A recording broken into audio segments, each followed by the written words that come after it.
Hello friends, मेरा नाम है शशांक सिंह और आप देख रहे हैं मेरा यूट्यूब चैनल। तो आज का जो टॉपिक है जिसके बारे में हम बात करेंगे वो है हमारा सोलर रेडिएशन। तो जैसे कि हमारा जो टॉपिक है solar radiation, heat balance, temperature, इसकी ये सेकंड वीडियो से अब हम शुरुआत करेंगे हमारे पहले टॉपिक की सोलर रेडिएशन। तो ये जो चैप्टर है 3 पार्ट्स में बटा हुआ है, सोलर रेडिएशन, हीट बैलेंस और टेम्परेचर। तो पहले सोलर रेडिएशन को हम यहाँ पे अच्छे से समझेंगे। लास्ट वीडियो में मैंने इंट्रोडक्टरी वीडियो थी, मैंने एक बेसिक इंट्रोडक्शन इस चैप्टर के बारे में आप लोगों को दिया था। तो अब हम लोग सोलर रेडिएशन के बारे में पढ़ेंगे। देखिए सोलर रेडिएशन में यहाँ पे हम दो बातों का ध्यान रखेंगे कि जो सोलर रेडिएशन यानी कि जो सन की जो रेज है, जैसे लास्ट वीडियो में हमने क्या पढ़ा है कि sun is the primary source of energy. जो सारी एनर्जी हमारी अर्थ पे आ रही है वो सन से आ रही है। तो जो प्राइमरी एनर्जी हमारे सन से आ रही है उससे जो सोलर रेज हमारे अर्थ पे पड़ रही है, तो वो जो सोलर रेज पड़ रही है उससे क्या दो बातों का ध्यान रखना है। दो बातों का ध्यान ये रखना है, एक बात तो ये है कि जिसमें मैंने यहाँ पे ये देखो लिखा हुआ है एवरी टाइम एवरीवेयर। क्या सोलर रेज हर समय एक क्वांटिटी में अवेलेबल है हमारी अर्थ पे, और दूसरी चीज हर जगह पे एवरीवेयर इक्वल मिल रही है। तो उन दो बातों को हम इस वीडियो से पढ़ेंगे। और पहले मतलब इस वीडियो में मैं एवरी टाइम यानी कि हर समय, तो ये डायग्राम आप देख रहे हो बुक में तो नहीं दिया हुआ है, ये बुक में इंफॉर्मेशन दी हुई है। दो वर्ड है ना, पेरीहीलियम और एपीहीलियम, इसके बारे में मैं बताऊंगा आप लोगों को। तो यहाँ पे हम लोग पढ़ेंगे एवरी टाइम, हर समय सनराइज कितनी आ रही है हमारी अर्थ पे। और फिर अगली वीडियो में हम लोग एवरीवेयर कहाँ कहाँ पे लोकेशंस, तो जो अर्थ का टिल्टेड है वो सारी चीजें हम लोग अच्छे से उसमें पढ़ेंगे। तो चलिए इस वीडियो को हम शुरुआत करेंगे इस टॉपिक से। तो जैसे कि देखिए, earth surface receive most of its energy in short wavelength. Short wavelength का मतलब होता है जो सनरेज आ रही है ना हमारी अर्थ पे सन से, उसको हम शॉर्ट वेवलेंथ कहते हैं। और जो वापस रेडिएट होके वापस जा रही है उसको हम लॉन्ग वेवलेंथ कहते हैं। ठीक है ना। उसके बाद the energy receive by the earth is known as incoming solar radiation which is in short term as insulation. तो ये जो आ रही है ना सनरेज यानी कि जो एनर्जी हम लोग रिसीव कर रहे हैं उसको हम इंसुलेशन भी कहते हैं। ठीक है ना।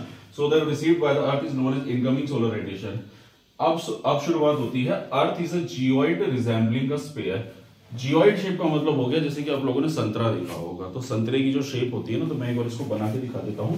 अर्थ की जो शेप होती है ना जियोइड शेप यानी कि कुछ ऐसी होती है। ठीक है ना, यानी पिच का हुआ जिसको आप हम लोग कहते हैं। ठीक है, संतरे की तरह। तो ये हमारी जियोइड शेप होती है। तो अगर आप लोगों ने छोटी क्लास की एनसीईआरटी वगैरह पढ़ी हो, जो 6th क्लास की एनसीईआरटी, अगर आप लोग यूपीएससी एस्पिरेंट हैं या आप स्कूल स्टूडेंट हैं, जो भी मेरी इस वीडियो को देख रहा है, तो 6th क्लास की एनसीईआरटी जब आप लोग पढ़ेंगे तो उसमें ऑलरेडी ये चीज थोड़ी सी इंफॉर्मेशन मेंशन है, क्योंकि वहां पे बेसिक से स्टार्ट हुआ है ज्योग्राफी के बारे में।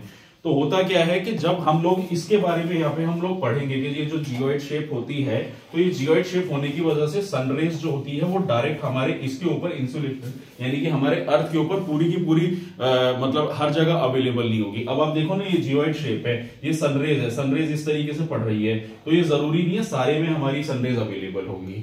ठीक है ना। लेकिन सिर्फ यही एक कारण नहीं है, और भी काफी सारे कारण है जो हम इस वीडियो में जानेंगे। कि जैसे कि देखिए, तो जैसे कि the sun rays fall obliquely at the top of the atmosphere and the earth intercept a very small portion of the sun energy that is 1094 calorie per square centimetre per minute. यानी कि जो sun rays आ रही है consistently हमारे अर्थ raise में पड़ रही हैं, उसमें हो क्या रहा है कि बहुत स्मॉल पोर्शन में बहुत कम जगह पे सनरेज रिसीव हो रही है। जैसे कि इक्वेटर पे हमारी सनरेज रिसीव होती है। अब क्या होता है, एटमॉस्फेयर है पूरा, तो क्या है देखो, ओजोन लेयर हो गई। हम लोगों ने लास्ट चैप्टर में क्या पढ़ा था, ओजोन लेयर के बारे में पढ़ा था, कार्बन के बारे में पढ़ा था। तो स्ट्रेटोस्फेयर में जो ओजोन लेयर होती है वो काफी सारी एनर्जी को एब्सॉर्ब कर लेती है और आगे पास आउट नहीं होने देती है। तो यानी कि 100% सनरेज नहीं हम लोग रिसीव कर रहे हैं, यानी कि अर्थ जो है वो सनरेज जो है वो 100% रिसीव नहीं कर रही है, वो कुछ परसेंटेज ऑफ कर रही है, जो कैलोरीज बता रहा है इसमें 1094 कैलोरीज। ठीक है ना।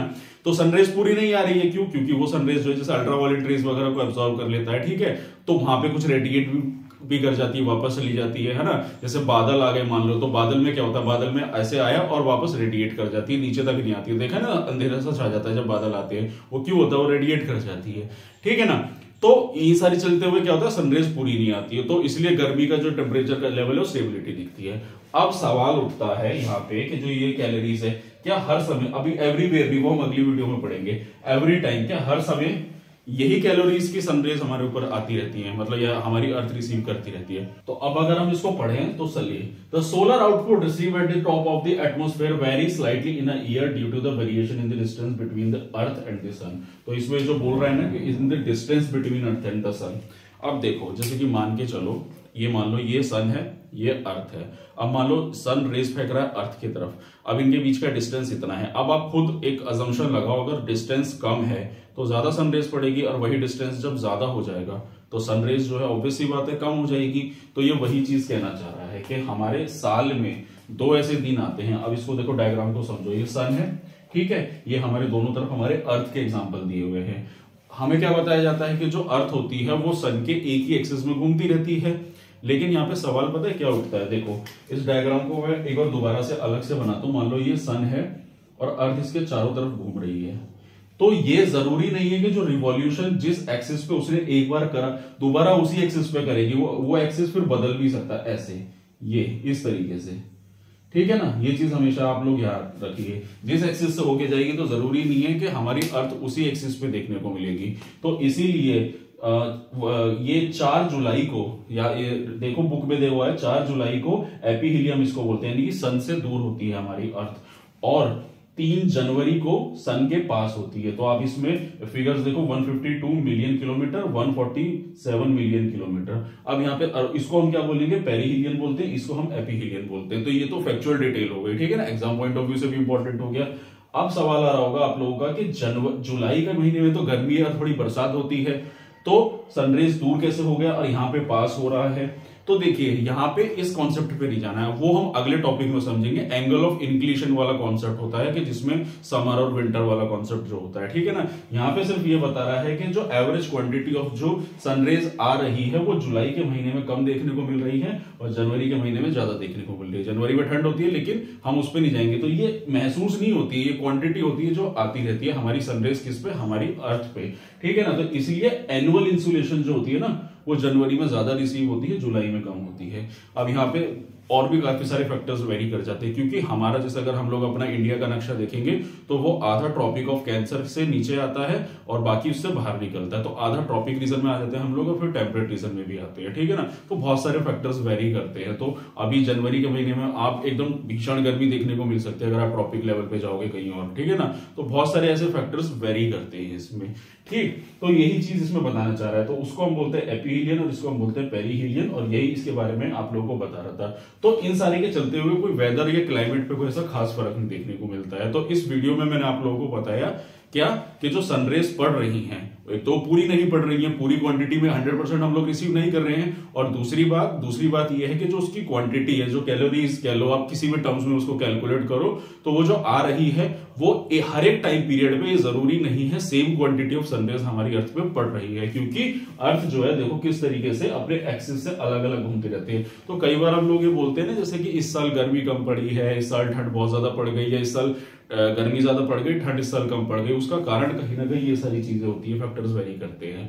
तो हम लोग जैसे छोटी क्लासेस में तो बस इतना पढ़ा करते थे कि जो अर्थ होता है वो एक ही एक्सिस पे घूमता रहता है, लेकिन एक्सिस सेम नहीं होता, वो एक्सिस आगे पीछे होता है, कोई एग्जैक्ट रेडियस नहीं होता है। तो इस वजह से ये डायरेक्शंस में और डिस्टेंस में बदलाव देखने को मिलता है। तो ये था मेरा टॉपिक जिसमें मैंने आप लोगों को सोलर रेडिएशन के बारे में बताया।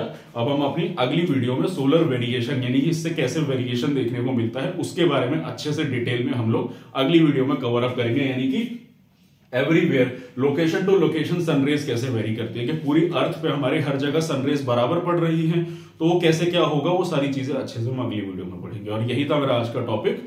तो अगर आप लोगों को मेरा काम पसंद आ रहा है, अगर आप लोगों को मेरी वीडियो अच्छी लग रही है, तो मेरे चैनल को सब्सक्राइब कीजिए, मेरी वीडियो को लाइक कीजिए, और आने वाले समय में आपको और ऐसी इंफॉर्मेटिव वीडियोस मिलती रहेंगी।